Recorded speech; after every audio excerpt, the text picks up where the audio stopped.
ব্যাখ্যা তো আমার এখতিয়ারের মধ্যে পড়ে না। আমি আমারটা বলতে পারি, আমার দেশকে ভালোবাসি। আমি মুক্তিযুদ্ধ চেতনার পক্ষে মানুষ।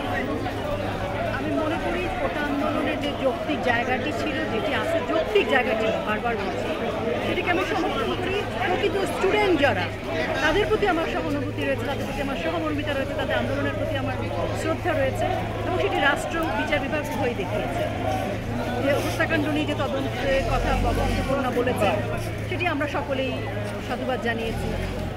এরপরও প্রকৃত স্টুডেন্টদের ঘাড়ে বন্দুক রেখে, তাদেরকে জিম্মি করে, তাদের আন্দোলনকে চিন্তাই করে যারা রাষ্ট্রের বিরুদ্ধে রাষ্ট্রের বিরুদ্ধে ধ্বংসযজ্ঞ, হত্যাযজ্ঞ চালাচ্ছে, রাষ্ট্রের উন্নয়নকে ব্যর্থ করছে এবং ক্ষমতার লড়াইয়ের ভিন্ন রাজনীতি করছে, সেটার প্রতিবাদ জানায়, ধিক্কার জানায়। এবং আমি আশঙ্কা বোধ করি যে আমাদের সন্তানরা, আমাদের প্রকৃত মেধাবী স্টুডেন্টরা যারা একটি সৎ উদ্দেশ্য নিয়ে আন্দোলন করেছিল, এখন তাদের আন্দোলনটিকে চিন্তাই করে পুরো আন্দোলনটাকে একটা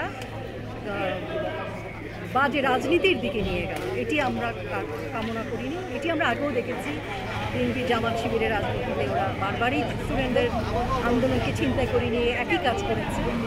আমি শুধু বলতে চাই, যদি কারো ক্ষমতার লড়াই, ক্ষমতার যেতে হয়, জনগণকে সাথে নিয়ে আন্দোলন করে সেটা অন্য লড়াই, কিন্তু স্টুডেন্টদেরকে, আমাদের সন্তানদেরকে সামনে দাঁড় করিয়ে এই যে জিম্মি করা, একটা জেনারেশনকে ক্ষতিগ্রস্ত করা, একটা দেশকে বিশ্বের কাছে নিন্দনীয় জায়গায় নিয়ে যাওয়া, এই চক্রান্ত দুষ্কৃতিকারী, রাষ্ট্রদ্রোহী, দেশের বিরুদ্ধের এইসব রাজাকার, আলবদর, আল-শামস এবং পাকিস্তানিদের সেই দোসরদের বিষয়ে আমাদের আসলে আরও অনেক বেশি সক্রিয় হতে হবে, সচেতন হতে হবে। এদের বিভ্রান্তি এবং এদের হাতে যেন কেউ পা না দেয়, সেদিকে আরও গভীর সচেতন হতে হবে। আচ্ছা, এই দায়িত্ব শুধু সরকারের না, বাবা মা হিসেবে আমাদের, শিক্ষক হিসেবে আমাদের, সাধারণ সচেতন নাগরিক হিসেবে আমাদের সকলে সবার প্রতি শ্রদ্ধা রেখে, স্বাধীন বাংলাদেশ, সেখানে সবার কথা বলার স্বাধীনতা, কারো কথা বলার বিষয়ে আমি কথা বলছি না। আমি আমার নিজের বিষয়ে বলতে চাই, হচ্ছে যে আমি বাংলাদেশের মানুষ, বাংলাদেশকে মুক্তিযুদ্ধ চেতনায় বিশ্বাস করি।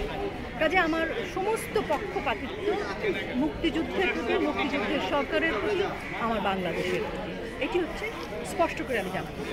এখন ধরেন যারা এখন আপনি মানে আপনাদের ভাষায় আপনারা যেভাবে চিহ্নিত করে বলছেন যে আলাদা হয়ে দাঁড়িয়েছে বা বিপক্ষে গিয়ে দাঁড়িয়েছে সরকারের, বা যেটা আপনারা বলছেন সেটা আমি উচ্চারণও করতে চাই না, এই মানুষগুলো অনেককেই কিন্তু আমরা দেখেছি যে বিভিন্ন সময়ে আমাদের সাথে, সরকারের সাথে বিভিন্ন জায়গায়, আমরা বরং সরকারকে সমর্থন করি, মুক্তিযুদ্ধ চেতনায় বিশ্বাস করি, আমরা কিন্তু চেতনার বিশ্বাস করা প্রকৃত দেশপ্রেমিক মানুষদের একজন। আমরা কিন্তু কোথাও আসলে সরকারের ওখানে বিভিন্ন প্রজেক্ট পাওয়া, বিভিন্ন কাজ করা, বিভিন্ন সুযোগ সুবিধা নেওয়া, সে জায়গায় কিন্তু আমরা যাইনি।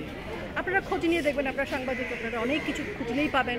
আপনারা দেখবেন ওনারা এর মধ্যে অনেককেই দেখবেন আপনারা। একসময় যখন মাহিবি চৌধুরী, কোকো, যখন তাদের চ্যানেল চলতো, তখনও তারা ওখানে বেশি কাজ করেছে, আমরা ব্ল্যাক লিস্টেড ছিলাম। আবার তাদেরকে দেখেছি সুবিধার জন্য বিভিন্ন সময় বিভিন্ন জায়গায় কাজ করেছে।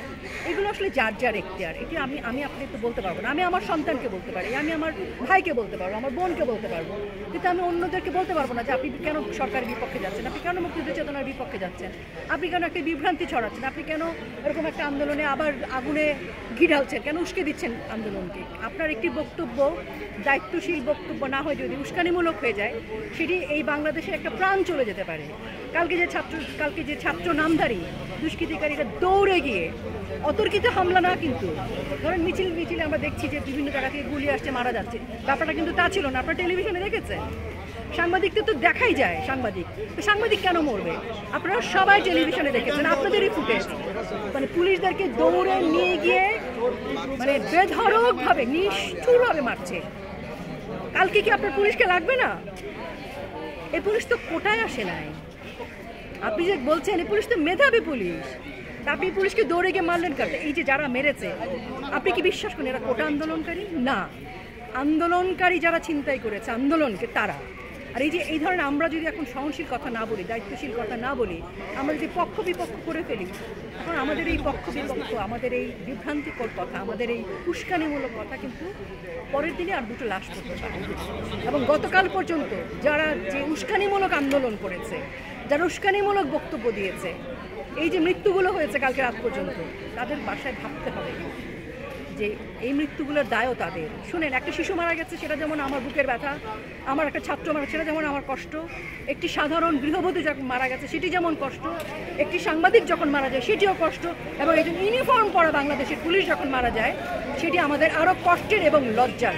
আপনি আপনার প্রশাসনকে আঘাত করছেন, আপনি আপনার আইন শৃঙ্খলা রক্ষা বাহিনীকে আপনি রক্ষা দিচ্ছেন কেন?